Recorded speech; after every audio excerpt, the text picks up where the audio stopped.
Fiji ni igihugu kigizwe n'ibirwa birenga 300 biri mu nyanja ya Pasifika. Gifite imisozi y'ibirunga, amashyamba y'inzitane, ibiyaga by'umunyu n'amasumo yabyo abigize kandi agaragara neza. U Rwanda ni igihugu gito kiri mu karere k'ibiyaga bigari bya Afurika yo hagati, ruzwi kandi nk'igihugu cy'imisozi igihumbi kubera imisozi n'imirambi birugize. Ndabasuhuje, nitwa Noh Kadafi kandi mbahaye ikaze kuri Noh Kadafi Official. Bakunzi ba Noh Kadafi Official, uyu munsi nabazaniye icyegeranyo ku bihugu bibiri bitandukanye kandi bituye ku migabane itandukanye. Ndabagereranyiriza ubwiza bw'ibyo bihugu kugira ngo ababishoboye muzahasure muryoherwe no gutembera. Muri Fiji harangwa n'imiterere myiza y'inkombe z'umucanga w'umweru, amazi asukuye cyane kandi n'inyanja zifite urusobe rw'ibinyabuzima byinshi bitandukanye. Fiji kandi izwiho kugira inyoni zidasanzwe nk'inyoni za paroti n'izindi zitandukanye. Inyanja ikikije Fiji ni inyanja irimo amafi y'amoko menshi atandukanye, amafi manini, amatoya, inyamaswa zo mu mazi nyinshi, urugero nka dolphine ndetse na kare. Amashyamba abarizwa muri Fiji yo atuwemo n'ibikururanda n'utundi dusimba duto kandi turyoheye ijisho kutureba. Fiji igira ikirere gishyushye kandi cyiganjemo ubuhehere kubera ko imvura nyinshi igwa guhera mu kwa 12 kugeza mu kwa 4, naho igihe cy'izuba kigera hagati ya Gicurasi ndetse n'Ukwakira.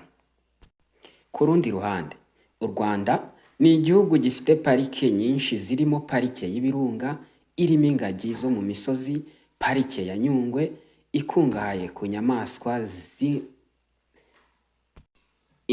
zirimo inyoni, ibiguruka byinshi bibarizwa muri Nyungwe, inkende zitandukanye z'amoko meza afite ibara ryiza, ndetse na parike y'Akagera irimo ishyamba rigaragaramo ubwoko bwinshi bw'inyamaswa. U Rwanda kandi ruzwi cyane nk'igihugu gitunze ingagi zo mu birunga, Gorilla Mountain. Kandi muri parike y'ibirunga habarizwamo n'inyamaswa nyinshi zo mu ishyamba nka shimpanze, inguge, inyoni z'amoko menshi, ndetse kandi muri parike y'Akagera ho habarizwamo inyamaswa z'inkazi, urugero nk'intare, ingwe, inzovu, imbogo ndetse n'imvubu. Mu Rwanda kandi turanyarukira mu nyamaswa ziba mu mazi kuko u Rwanda narwo rugira amazi. Inyamaswa z'amazi ziboneka mu Rwanda cyane cyane mu kiyaga cya Kivu ndetse n'ibindi biyaga bito. U Rwanda rufite ikirere cyiza kubera imiterere yarwo yo mu misozi. Ubushyuhe ntiburenga hejuru cyane kandi ntibugwa cyane. Ifite igihe cy'imvura kinini bituma igihugu gihorana icyatsi kibisi. Uburyo ibihugu byacu bitandukanye: Fiji ibirwa biri mu nyanja, u Rwanda imisozi n'ibiyaga byo ku butaka.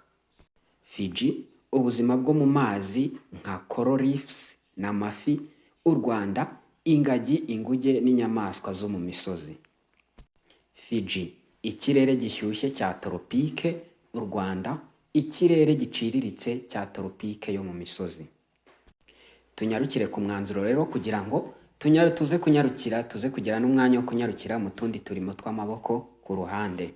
Fiji ni nziza ku bashaka kureba inyanja, ubwiza bw'inkombe n'uburobyi bw'amafi yo mu nyanja ya Pacifique. Ku rundi ruhande, u Rwanda ni ntagereranywa ku bakunda kugenda mu misozi ndetse ku bakunda kureba ingagi n'izindi nyamaswa zo mu ishyamba. Mbahaye ikaze rero muze mutembere ibihugu byacu.